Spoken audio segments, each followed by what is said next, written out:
Alright, noticed that when I was showing how to use PF heights in my last video, which actually seemed to be picking up a little more attention than some of my other ones, that my screen was a little too far off to show it. So I wanted to show and also show some updates to the game as it's being programmed.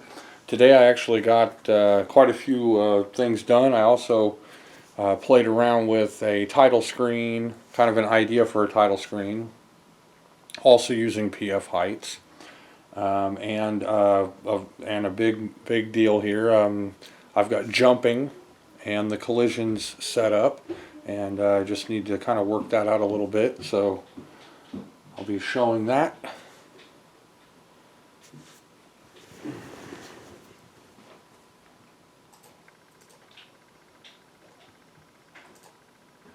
Okay, now I've moved things around, and I noticed that my camera likes to get really blurry whenever there's a lot of just kind of blank white on the screen. It will kind of like get confused about how to focus on the screen. I've noticed that it helps to have at least a couple of rows of code on the screen, so I'll try to deal with it. I'll try to remember to keep at least enough code on the screen lengthwise to keep it in focus, because once it's it seems that whenever there's a small amount of code on the left side but a whole bunch of blank space, then the camera's focus just goes off and on constantly and makes it really difficult to see. This is a camera pointed at a giant TV, so this is, I'm not using some kind of pickup device that is catching a signal and then saving it on a computer or something. I'm not using that. Okay, so as I'm going through the code, hopefully we won't get, here we go. This is a great example. Okay, I'm going to see if it's focusing. I think it is. Okay, the numbers on the top left side are PF heights. Okay, as you can see, 8 is at the very top. I think it's in focus right now. Followed by 24, 11, 26, then 1, then 3, 3, 3, 3, and then 2. Okay, those are each the widths of the rows that are beneath it. So each of those rows. So when you look at the picture, which is the 11 row playfield, that's really not a great description of what the screen's going to look like. For instance, the bottom row is 2, but somewhere up at the top we have 24, 11, and 20. That means that 3 of those lines at the top are collectively 55 lines, so just from the top, and it controls how the playfield moves. So I'm going to show, I've moved some of my work to a different bank as well. The banks are, this is bank 4, bank 5. This is the title I'm working on, and it uses PF heights. It uses several segments, and you can actually do this, and to a certain point it's not going to use up any more of your 8th bank graphics ROM space. So there are 2 segments. I'm going to go ahead and show that now, and this is that. Okay, now pretty sure that's showing up. Going to restart. Here we go.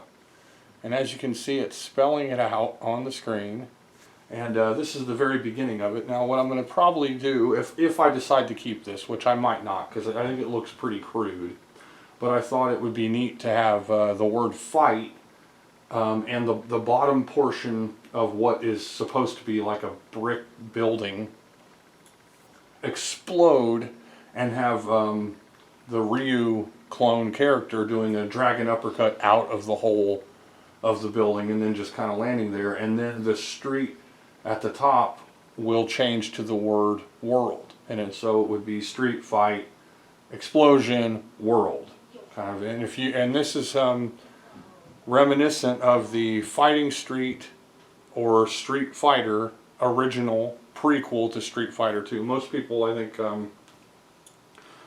I don't know, some people have probably heard of it, but the original Street Fighter game was a little harder to play. It introduced the rivalry between Ryu and Sagat, and I'm pretty sure, if I remember correctly, Sagat didn't have his eye patch or his scar on his chest. That supposedly is from Ryu's fireball or his dragon uppercut or something like that. So he punches, though, a guy. It's not Ryu. It's like a guy that kind of looks like maybe a younger version of Guile or something. He's wearing a jacket and he's got spiky kind of blonde hair. Honestly, he looks like a kind of a cartoon version of Michael Dudikoff, the guy from the American Ninja movies. And the beginning title says Street Fighter, and then the guy punches through the wall and bits go everywhere. So it's going to be kind of a callback to that original title intro to Street Fighter. Now, when it came to the TurboGrafx CD or PC Engine CD, whichever, it'll work on both of them. It's in no way region blocked system. As far as CDs go, the cards are region blocked, but you can use adapters and stuff. Or today you can use ROM loading cards, and usually with switches to initialize the Japanese or US cards. But the CDs themselves are essentially universal. So it was called Fighting Street. Like, they didn't call it Street Fighter. I owned it back when one of my first game systems I bought was the TurboGrafx 16. Of course I had the Sears catalog, and I had a friend at the time who I spent a lot of time with. Who already had a Sega Genesis, and my family had a Nintendo, and so I was thinking, well, I play the Sega all the time at my friend's house, so I'll go ahead and buy the TG16. And that got me kind of hooked on the NEC offerings, even though they weren't really, well known. And eventually I bought a Turbo Duo and stuff, but I had Fighting Street, so I had that kind of and it's a chalkier, kind of cramped up, harder version of Street Fighter. You can see the precursor to what became the really easy to play, flowing Street Fighter 2 video game in Fighting Street, or in the original Street Fighter, where you're using controller arches and half circles and quarter circles and stuff to get fireballs, and it's very difficult, though, to get the moves out in the original Street Fighter or Fighting Street. But yeah, it's a good game. Of course, I'm not trying to imitate that game in gameplay. I'm going for the easy to throw fireballs and stuff. Getting the dragon uppercut to work is going to be fun. Now, that's something I'm kind of looking forward to. So we have moving. And actually, I'm going to go ahead and, well, first, no, I want to show this screen again, because something's going on here if you pay attention. Okay. There's a boat in the background. It's kind of hard to see, but let me see if I can get my finger. It's right here. Okay. It's right around here, and it's at the top edge of the screen. Now, what I've done, I cleaned the screen up a little bit. I've made it so that boat kind of secretly reacts to the movements of your characters. So as I move Barry Togard here around, and then I move Ryu, who I'm calling Wei, see that? The boat just took off. Now if I jump over him and then move Barry around, now the boat stopped. So they have to be, see, in certain areas. So as you're playing this and you're trying to fight with each other, that background is going to kind of have a custom response to what's going on. As you can see, there's kind of a jump flip thing going on here with Ryu. So he's jumping and flipping over the Barry Togard character. and you can see that the reflections are working. So as he leaps over the other character, it immediately kicks in that reflection. See? They automatically kind of face each other. And see, the boat back there has decided to stop. Now if I backed him up, now the boat's moving again. And then as I move this way, up, now the boat stopped. Now, what I've done is programmed, I worked on this today, and I was like, how do I get this boat to do what I want? I didn't want to rely too much on randomizing. I have 16-bit randomizing on, but that's going to be used to help decide what the one-player mode enemies do. So I'm not really wanting to have too much random generation of numbers doing anything with the background. So I was like, how am I going to do this? Well, I set a timer up, and I let it control the boat. So the boat would just be constantly going across the screen, but of course that looks really, you know, recycled and cheap and generic when the boat reaches the right side of the screen and then it's automatically on the left side of the screen. So I thought, okay, what I'm going to do is I'm going to have it respond to specific locations of the characters. So now as the characters move, and of course when you're playing the game, you're focusing on not getting beaten, or you're focusing on winning against the other character. So, you know, you won't exactly know why that boat is moving or not.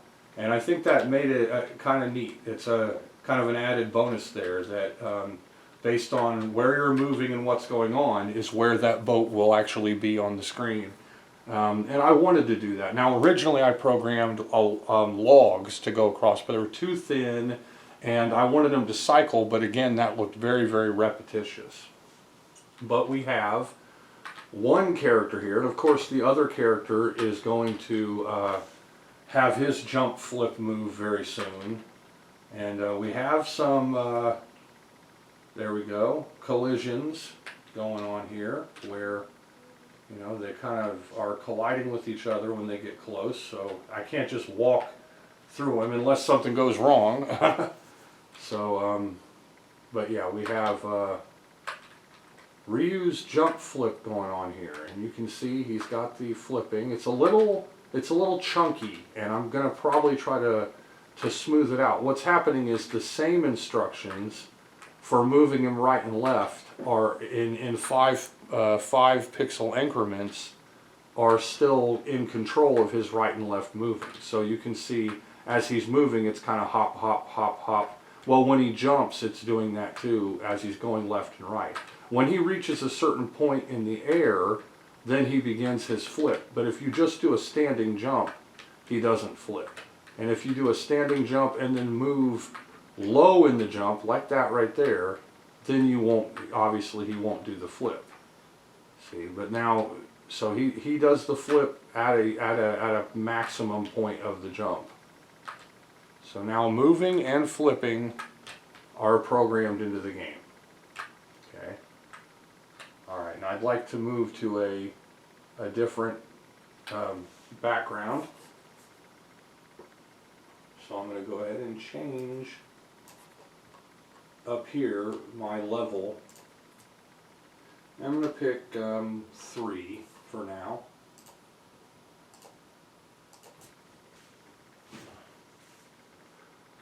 There we go, there's that title screen again. Again, I'm not really happy with it. I've played with it today to try to get it to look the way I want it to. Now the different colors are actually 2 screens and 2 instances of the PF heights, with the top and bottom that are the thinnest blocks, each 3 playfield pixels wide, and then a larger block of color for the bottom, creating the ground and the lower part of what would be the face of the building, and then the top is a second part that's dropping down, and whatever else is going on there. Now I can use, and will probably, if I keep this, which I might not, but if I keep this, I could probably make something like an extra added detail, maybe a light pole or a fire hydrant or a door or something neat going on. I'd also considered making a car stage, because you know that's probably one one of the funnest things. And that's actually, I think if I remember correctly, that's from Final Fight, where you're tracking Hagar, the mayor Hagar's daughter through the Mad Gear Gang. Eventually you get to maybe I don't know, like a backstabber's car, or one of the bad guys who maybe tricked you or something, and so you beat up his car, and then he comes up and he says like, "Oh my car," or "Oh my God," or something like that, and he's crying. He's got like an animation of the guy crying. But I want to have that car. They moved that from, because they're both Capcom, they moved that same kind of skill stage from Final Fight and into Street Fighter 2, so you can effectively, test out your super moves and punches and kicks on a car and tear it apart. And I want that in this game. So hopefully, and that's going to be made of, most likely, because of ROM constraints, we're going to have to make it out of backgrounds, so or playfields. So that's going to be fun to try to figure that out. Now in this level, as I said before, I will likely use a playfield. I'll be using a playfield PFH line instruction to move the propeller. So that propeller that's on the helicopter is going to constantly be moving while this match is going on, and that's going to be kind of an extra added bonus there. So this is the progress. Now the code has been moved. Now you probably don't know this because I haven't showed a whole lot of the code, at least not sequentially, or used it as like a basis of instruction or something like that. But what used to be here to create the reflect has been changed. So now as the game starts, there's this little title thing, and this goes out to different blocks based on the level that's selected. And that's also gonna connect to player choice and mode of gameplay. So it'll be versus mode or against the CPU. That will all be part of the title screen. As it moves down, we have A block and A block 1 and A block 2. These are controlling the reflection. So once your character goes over the other character, and that's right here actually. This line of code that's in A block, if variable 4 is greater than variable 10, those are the two variables that I have set to control the x-axis for player 1 and for player 0 and player 1. So if variable 4, which is the x-axis for player 0, variable 10, which is the x-axis for player 1, if variable 4 is greater than variable 10, then h equals 1, otherwise h will equal 0. And that simple h as the variable for horizontal, I kind of thought that'd be easier to remember, controls it. So once it starts out as h1 because natively player 0 is on the left side of the screen at the beginning, player 1's on the right side, it's set to h1. But then once you jump over the other character, then immediately it goes, and I guess if you throw them or something like that, then it's going to go to H0. And then as we're going down here to the bottom, we can see if H equals 0, then go to B block 1, else go to B block 2. This is the second background instance, and then the reflections are there, and these are go-to commands. They then go sub within their own distinct loop, or their little subsection there. They're go subbing to get the graphics for your level, the first pane of graphics for the level, first frame of graphics for the character, second, and then in this case there are actually 4 instances going on, but the 4th instance is only for the artificial sprite that will be used for fireballs, fire waves, fan throwing with Mai, or possibly if I choose to have a fireball for Chun-Li, which I think would probably be beneficial. I don't want her to be the only character without some type of projectile attack. Goes into C block, and then D block These are all going out. Now the information for the levels are still here, but what has been moved is the information collection from the controllers. So as I go down here to A block, we actually have here, if variable 18 equals 0, and that means variable 18 will be the mode selection variable. That's going to be used to traffic the next phase to grab controls. And so if you're player 1 and you're fighting against player 0, it's going to be a different control. If you're fighting against a computer, that's going to be a different control. And as you can see, variable 18 equals 0, then go sub versus bank 2. So that's going to be versus mode is the first one I'm working on. That's where I make sure that each character can fight each other effectively and damage each other and finish the matches completely. Once versus is finished, then I can add kind of a fake kind of AI where if it's only one player, then it will reach out to a different instructional set involving the controllers, and that's going to be very useful because there's going to be patterns to the story if it's one player where you can fight against 3 other characters, but it's not possible unless I'm ready to waste the extra ROM space to just go out and make duplicates of every character to have a mirrored fight. So this isn't a situation where I can easily, unless I want to use up that much ROM space, have 2 instances of Ryu or have Ryu versus Ken or something like that. Now if there's enough space, then I can. And that's something that's kind of on the back burner and it's being considered, but only if there's enough space, and there probably won't be. Because what I would much rather have is 6 individual distinct characters, and then you can go against each other, and they'll each have their own story modes where they fight different characters. Now, of course, I can come up with ways to where you're fighting against the same characters, but then that would introduce a whole new, bag of problems to go along with it. Chances are it would either be that using the same sprite would create shimmer or flicker to be able to have them both on the screen, or it would just be a mess. It would be a mess to try to code it like that. So as I'm going through here, A block, variable 18 equals 0, go to versus. I'll go to bank 2, and bank 2's way down here because my graphics are taking up space. Even though those reside in the 8th bank, they're listed here. Now here's bank 2 and the versus instructions, and here's where all my joystick and character movement instructions are. And then it will return, and instead of return this bank, it says return other bank.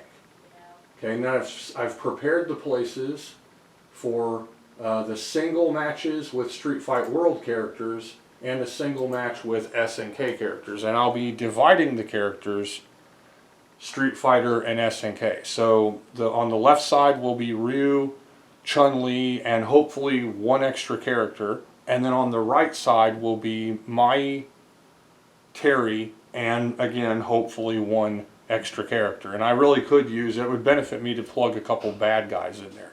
So maybe I could have 1 or 2 bad guys put in there if there's enough room. I've got my title screen, and each of these is a portion of the animation that you're seeing, and they don't take up any more space to have them spread out like that. So it's actually kind of fun to be able to do that. I did a similar method with animated backgrounds in Titan Axe. I have a waterfall or statues, moving objects and stuff like that. There are a couple of tricks you can use. For instance, if it was taking up space, which right now it's not, I could only fill in the standard kernel the portion of the screen that's actually changing. So suppose you have something that's only moving at the very top of the screen, but it's part of your playfield.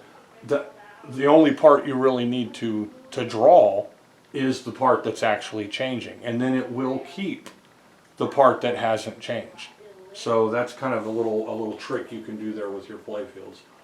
These are variables that are timed and that are controlling the presentation of the letterings on the screen, and those all return to other banks, so that when it starts, we get the letters moving across the screen, as I showed. So it says, now you can't see it. It takes Stella a couple of seconds to actually pop everything up on the screen, so I'll reset it, and then this is what it will look like when you turn on your game system and see it, because it doesn't have to, you know, come up with everything to emulate it properly. So restarting it, this is the speed and pattern, and I don't know how well that can be seen.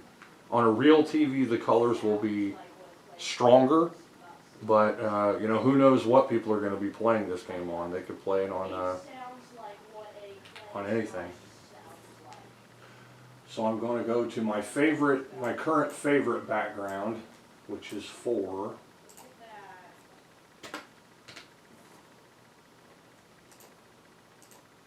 And then I've got a treat, a real treat that's, and I was kind of thinking of holding back on this, but I'm going to go ahead and put it up here for whoever's enduring these really long videos and might actually want to see what's going on.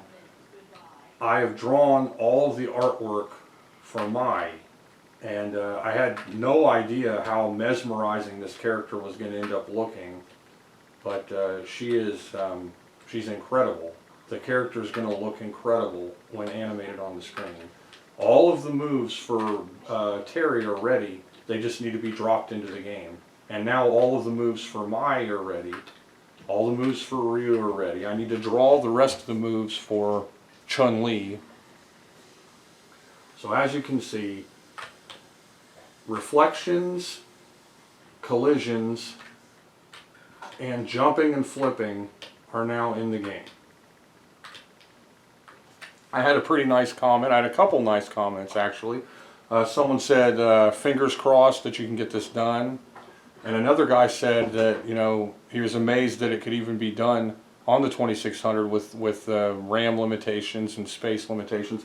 And you know, this is going to be one button Street Fighter with 4 characters, up to 6 characters if I can do it. 4 backgrounds, maybe more backgrounds if I can squeeze them out.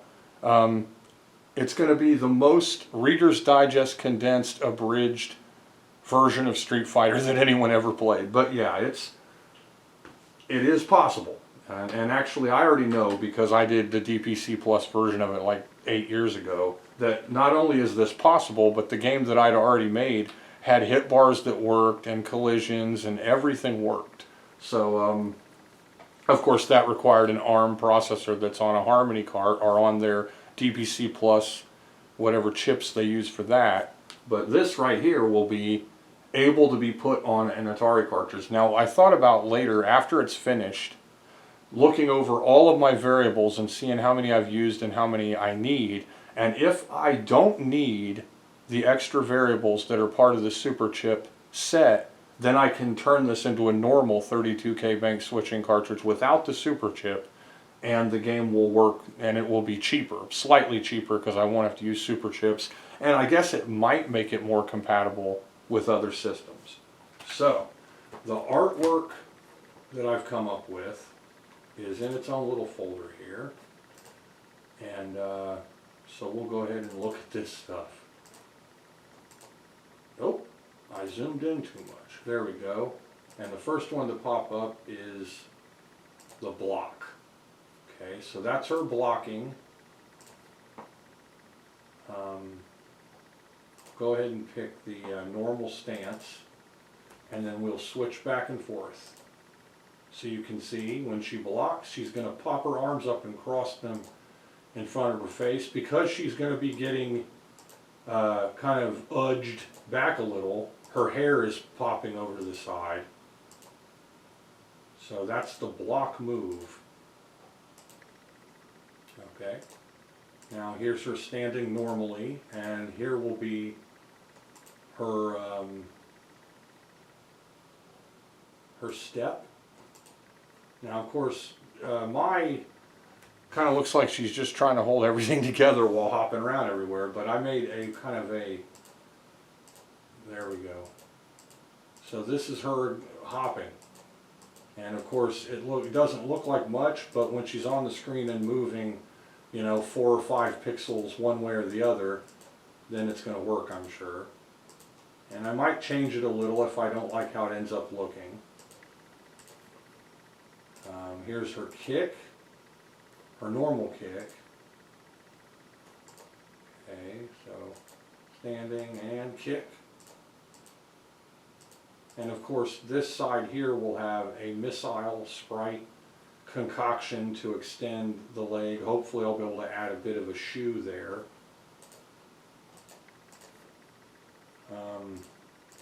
Here's her ducking, which will also be jumping. So we can see she's up and she's ducking down.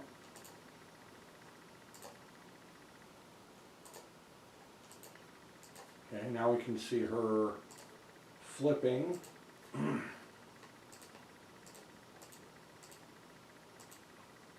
That's her flipping.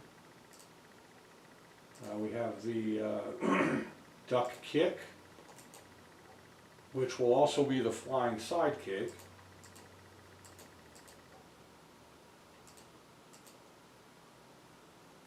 Okay, I love what her hair's doing too. In the game, this is going to look really splashy. I think it's going to look great. She has this elbow attack. And I noticed, I was studying her movements, and I noticed she does like cartwheel attacks. So I've included a kind of a cartwheel move, which will be this move here. So here's her flipping over, and then she'll land like this. And this will make it so I can have combinations. This will also be her throw, because I've noticed she reaches out and grabs with her feet and then throws the opponent. So this will also be the frame for throwing. And then this will be a special move where she flips, then lands and flies at you with an elbow, but also the elbow will be a standalone move. Excuse me. See, there we go. Okay, and then,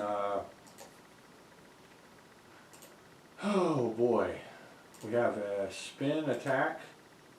Now she does this attack where she's holding up her fans and she kind of spins kind of like a, almost like a windmill attack or something, like a fan blade attack. Now this will be where she's reaching her arm up, and her right arm will be a missile sprite that's sticking out to the side, with hopefully some type of fan looking weapon in her hand. And then her second instance of this will be this fan pose. And then of course this hand's up, which will have the fan. So together they'll be like this as she's moving. And now she's going to be the one with the most mixed up kind of stuff to try to get the moves to happen. I had to come up with as many different ways to use the sprites.